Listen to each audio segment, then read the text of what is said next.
You're super mobile, you can palm the floor, you can even do party tricks as a kid, but the problem is, no matter how much you stretch, you feel tight all the time, and there's really nothing that seems to fix it.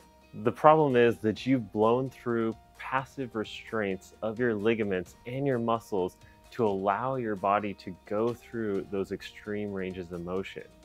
Just a heads up, it's not your fault. This is totally normal stuff. And sometimes this can be genetic or hormonal and things like that. The problem is that most people say the solution is just to foam roll more, to get a massage, or just stretch more.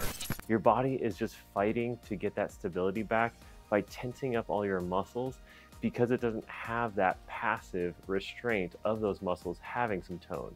So it has to figure out some way to do it for you.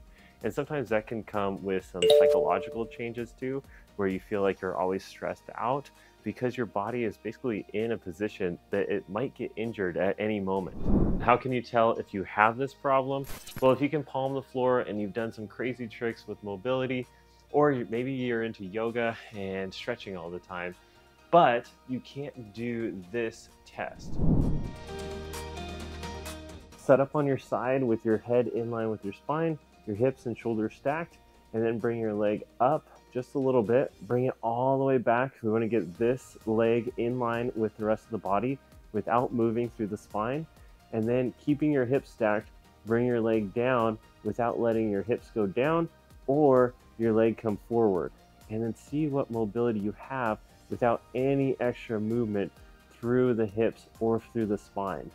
This is telling us what position your hips are in. Most people that are very, very mobile are in a position where their hips are squeezed at the bottom and open on the top.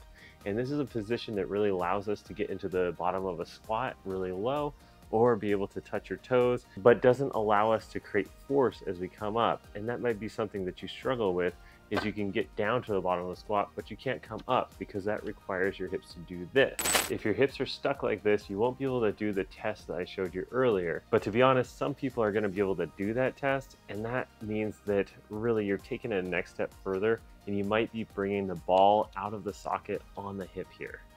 So the solution isn't to just stretch more to make it so you don't feel tight all the time. The solution is to actually give you some stability back.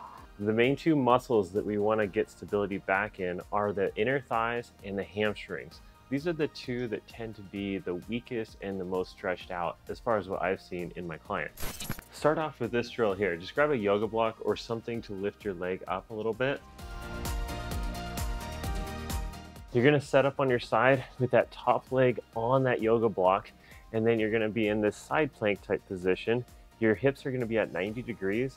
And then we're going to come up and stay on that other knee, and then just try to push as much weight as you can through the knee of the yoga block. You're going to feel that inner thigh engage and these bottom side abs. I want you to hang out there for about 10 or 15 breaths on both sides.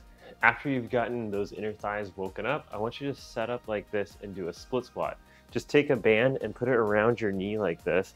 And then you're going to have a wedge, something with a little bit of an angle, or you can just pop your heel up on a book. You're going to set up here, you're going to reach forward and get some abs, and then you're going to dig your heel back and resist that band. This is going to turn on that inner thigh and that hamstring, and then reach forward to feel some abs. You're going to inhale and come down, exhale and come up. I only want you to go down to about 90 degrees. What you actually have instead of the mobility that maybe you're compensating into. Set up and do about 10 to 15 reps on each side on that one. Now let's get those hamstrings going. We want to work them in different ranges of motion at the hip. So we're going to start off with the hips at 90 degrees and get the hamstrings going that way. And then we're going to bring the hips back and go into more of a hip extended position and work on the hamstrings that way. Let's start off here, dig your heels down. Relax your low back, let your hips just barely tilt off of the table, not much at all. And then you're going to slowly shift your weight into one of your feet, and you're going to straighten up that leg, bend and straighten that leg so you feel this hamstring really start to work. You're just going to do long exhales and soft inhales here. Just really relax everything that you can and let your body be able to actually use that hamstring for stability instead of maybe like your low back. Just hang out there for about 10 to 15 breaths on each side and then hit this one. and set it up on the ground. You're gonna be on your back with that heel on the yoga block. You're gonna have your knee just slightly bent. You're gonna reach towards the ceiling, and you're going to feel the heel and the ball of the foot. Your ball of the foot is right behind that big toe, and you're just going to press into the wall and press down into that block. You should feel that hamstring engage really good, and then just do long exhale and soft inhale for about 10 to 15 breaths. Give those a shot and let me know down in the comments how that helped you.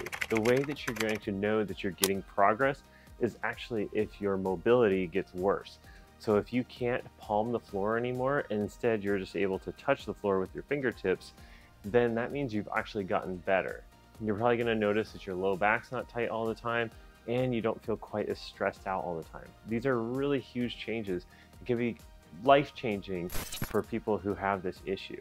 And if you want more help with this, go ahead and check out my 8-week movement restoration. This is gonna give you the easiest and fastest start to getting your body back into a better position so you can move more freely and move pain-free and start building your body for life. Don't forget to give me a thumbs up and subscribe so you can see more content like this.